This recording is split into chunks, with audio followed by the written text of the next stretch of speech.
আসসালামু আলাইকুম, কেমন আছেন সবাই? আশা করি ভালো আছেন। আমরা আল্লাহর রহমতে ভালো আছি। Welcome back to our another blog. আমাদের আজকের রেসিপি হচ্ছে পেঁয়াজের হাই দিয়ে আলু দিয়ে ভাজি। শীতকাল চলে এসেছে, শীতকালে তো হচ্ছে গিয়ে নানা ধরনের সবজি পাওয়া যায়। ফুলকপি, বাঁধাকপি, আবার পেঁয়াজের হাই অনেকে পছন্দ করেন। তো আজকে আমরা পেঁয়াজের হাই দিয়ে আলু দিয়ে ভাজি করব। প্রথমে হচ্ছে পেঁয়াজের হাইটা আলু কুচি করে কেটে নিছি, নিয়ে ভালো মতো হচ্ছে গিয়ে ধুয়ে নিছি, আর পেঁয়াজ মরিচ একবারে দিয়ে নিছি। তো এখন চলুন রান্নাটা শুরু করব। প্যানটা চুলায় বসাই দিছি, এখন তেল দিয়ে দিব।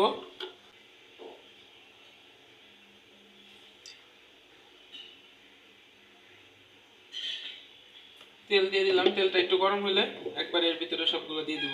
আটা দিয়ে আর আলু দিয়ে হচ্ছে ভাজিটা অনেক স্বাদের একটা ভাজি। আমার কাছে অন্যান্য ভাজির থেকে এই ভাজিটা খুব বেশি স্বাদ লাগে। আপনারা একবার বাসায় ভাজি করে খাবেন, কমেন্ট করে জানাবেন যে কেমন স্বাদ। আমার কাছে এটা অনেক মজা লাগে, মিষ্টি লাগে। আর মরিচ হচ্ছে কম দিতে হবে, এই কারণ হচ্ছে এমনিতে হচ্ছে পেঁয়াজের একটা মিষ্টি মিষ্টি লাগে, আর মরিচ বেশি দিলে পরে আপনি খাওয়ার পরে গলা বুক জ্বলবে। তেলটা গরম হয়ে গেছে, এখন হচ্ছে পেঁয়াজের হাই আলু একবারে দিয়ে দিব। আজকে ভিডিও বানানোর কোনো কিছু পাইতেছিলাম না, তো কি করব, পেঁয়াজের হাই ছিল, তো ভাবলাম যে পেঁয়াজের হাই আলু দিয়ে নতুন একটা ভাজি আপনাদের করে দেখাই। তো তেল গরম হয়ে গেছে, এখন এগুলো সব দিয়ে দিব। তেল গরম হয়ে গেছিল, আর পেঁয়াজের হাই আলু একবারে রাখছিলাম কুচি করে কাটা, সেটা এখন দিয়ে দিলাম।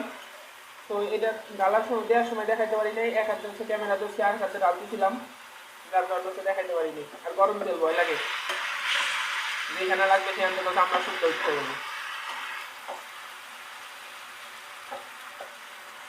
এক হাতে ক্যামেরা ধরছি, আর হাতে নাচতেছি, তো দেখেন ফ্রাই প্যানও সরে যাইতেছে। ফ্রাই প্যান আমার বলতেছে যে আগুন একটা আমাদের খাই রাতে।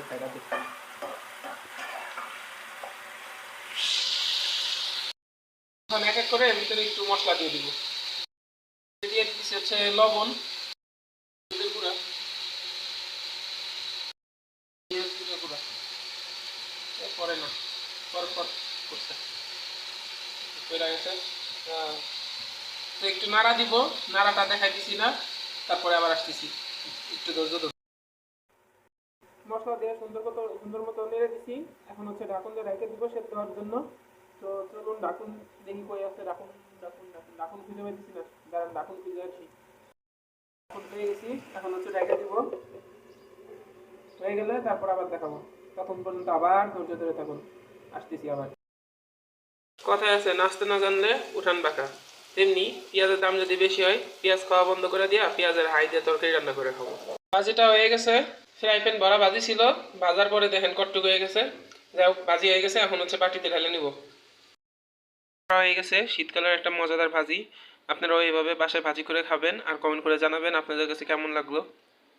তো আজকের মতো ভিডিওটা এখানেই শেষ করছি, আবার দেখা হবে নতুন কোনো ভিডিওতে।